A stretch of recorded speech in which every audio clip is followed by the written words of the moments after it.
महाभारतातला आहे.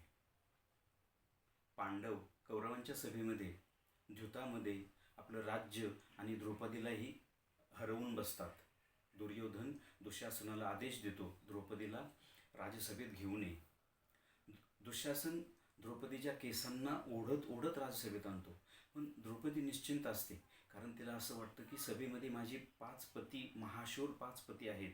शिवाय द्रोणाचार्य, कृपाचार्य, धृतराष्ट्र, विदूर, पितामह भीष्म असे महापुरुष असताना मला कसली भीती. मात्र जेव्हा ती सभेत येते तेव्हा या सगळ्यांनी खाली माना घातलेल्या असतात, तेव्हा मात्र ती थोडीशी घाबरते.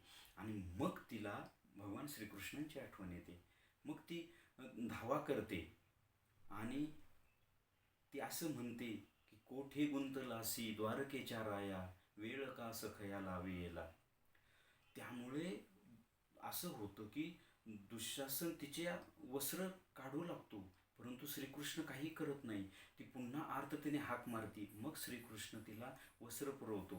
ही सगळी घटना संपल्यानंतर एकांतामध्ये असताना द्रौपदी श्रीकृष्णाला विचारते, हे श्रीकृष्णा, तू माझा बंधू, सखा, माझं सर्वस्व, माझा ईश्वर, माझा आत्मा आहेस. असं असताना तू मला वेळेवर मदत का केली नाहीस. तेव्हा श्रीकृष्ण म्हणतो, अगं मी काय करू, याला जबाबदार तूच आहेस. आधी तुला माझं स्मरण नव्हतं. तुझ्या 5 पती आणि त्या राजसभेवर विश्वास होता. ते जेव्हा मदत करत नाही पाहिल्यानंतर तू माझी आठवण काढतेस ना.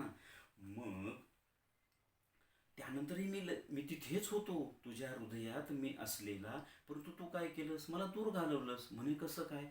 तू म्हणालीस कोठे गुंतलासी द्वारकेच्या राया, तू मला द्वारकेला पाठवलंस, हृदयातून काढून द्वारकेला पाठवलंस. आणि तेवढ्याही थांबली नाहीस. तू म्हणती वेळ का सखया लावेला, मला वेळ लावायला लावलास तू, त्यामुळे मला वेळ झाला. तर आपलंही असंच होतं.